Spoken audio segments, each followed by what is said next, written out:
Bonjour et bienvenue dans cette nouvelle après-séance de Mockbuster. Alors aujourd'hui, nous allons parler d'un cas assez particulier. Nous allons parler du film Extraterrestrial en français. Donc c'est le nouveau film des Vicious Brothers. Alors qui sont ces deux Gugus? Alors ce sont les deux mecs qui nous ont gratifié d'un Grave Encounters il y a à peu près 3 ans. Film qui surfait sur la vague found footage en reprenant les ficelles des des shows télévisés américains où une bande de débiles vont dans des endroits hantés et essaient de provoquer les fantômes pour prouver leur réalité ou non.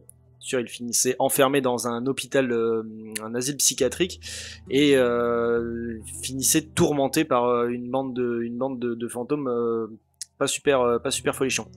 Vint une suite, Raven Hunters 2, qui a été produit par les Vicious Brothers, mais qui n'a pas été réalisé par eux. Je crois qu'il a été réalisé par un autre petit gars qui apparemment n'avait rien compris parce qu'il a fait que reproduire exactement, mais alors quand je dis exactement, c'est exactement la même trame que le premier, hein, c'est-à-dire les mêmes jumpscares au même moment, vraiment la même trame scénaristique, le même mode opératoire au niveau des morts, etc. Donc c'était pitoyable et c'était vraiment pourri, la fin était vraiment nulle à chier.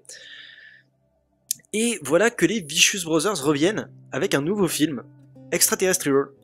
Extraterrestrial. Donc ils reviennent avec Extraterrestrial, bordel de merde. Ils reviennent avec leur nouveau film, qui est donc un film de SF horrifique. Tout ce qu'il y a de plus banal, tout ce qu'il y a de plus cliché, et pourtant, c'est un super film. Franchement, c'est vraiment un super bon film. L'histoire est très très simple, hein. C'est une bande d'amis qui partent dans les bois. Enfin, à la base, c'est un couple. Le garçon veut demander sa copine. Le garçon Kyle veut demander sa copine en fiançailles. Et donc ils vont avec une bande de potes dans une cabane pour passer du bon temps, etc. Et malheureusement, tout ne se passe pas comme prévu. Euh, le, le- le- le- le- la fête, elle est troublée par l'arrivée inopinée d'un ovni qui s'écrase à 50 mètres de la maison et qui embrase la moitié de la forêt.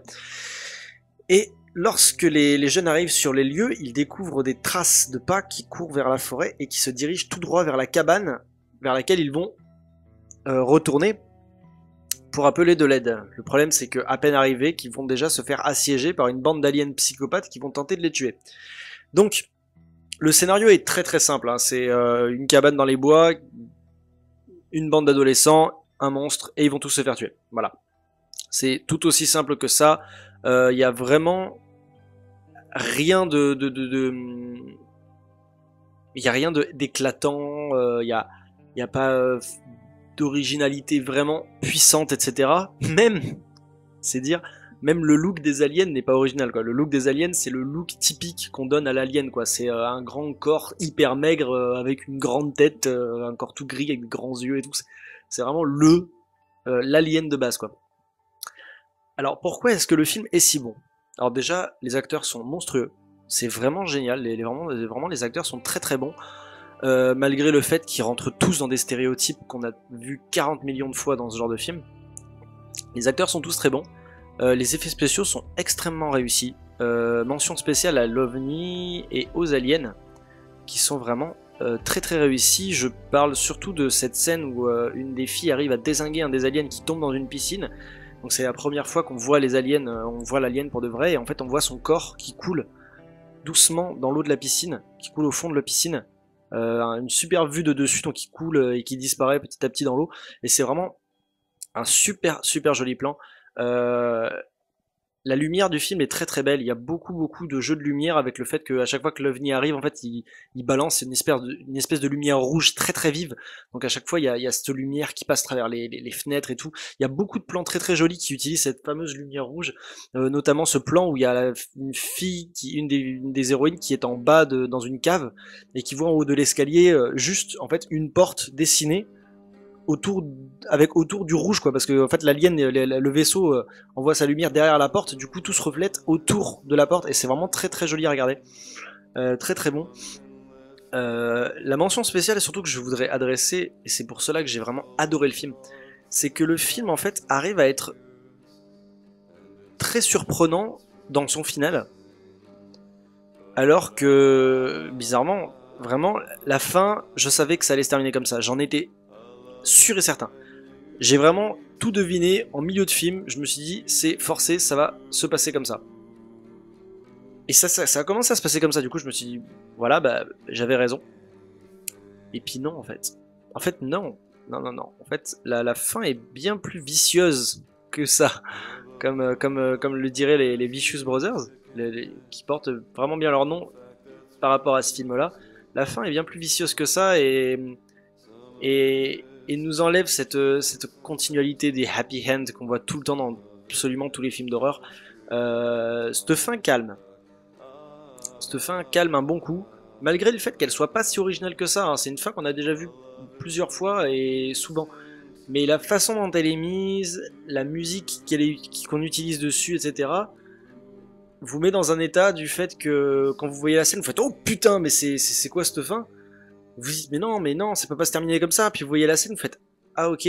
Puis après, le dernier plan, qui est un magnifique plan séquence sur la musique Spirit in the Sky de Elton John, vous fait juste relativiser le film. Vous fait juste relativiser la fin et vous dit putain mais enfin je sais pas la fin est juste la fin est très crue et pourtant vous êtes comme ça devant la fin. Voilà. Très surpris par ce film. Alors voilà justement ce que je pensais c'était que Grave Encounters était un film qui même s'il n'était pas hyper original se démarquait quand même des found footage. Ce film a été défoncé par beaucoup de critiques et moi je trouve que Grave Encounters est quand même pour moi le Paranormal Activity qu'il m'aurait fallu pour avoir peur parce qu'il m'a vraiment fait peur mais Grave Encounters hein, pas Paranormal Activity mais Grave Encounters avait plus d'originalité. On avait plus cette surprise parce qu'on savait vraiment pas ce qui allait se passer. Extraterrestrial. Donc Extraterrestrial, très bon film des Vicious Brothers. J'attends avec impatience leurs prochains travaux. Vraiment, rien à redire sur ce film. Parfaitement orchestré, une très bonne mise en scène malgré quelques clichés, une très belle musique. La musique du générique d'introduction est excellente. Elle me fait vraiment beaucoup penser à tous ces films des années 80, à la John Carpenter, etc. Musique très X-Files. Vraiment très bonne musique de générique d'intro. J'ai vraiment énormément aimé. Belle lumière, beaux effets, bons acteurs. Vraiment un très bon film. Pas un chef-d'œuvre, mais un très bon film. Si vous voulez voir un film, passer un bon moment, vraiment, Extraterrestrial est un très bon film. Voilà. C'était cette courte après-séance sur le film Extraterrestrial des Vicious Brothers. J'espère qu'elle vous aura plu. Prenez soin de vous et à la prochaine.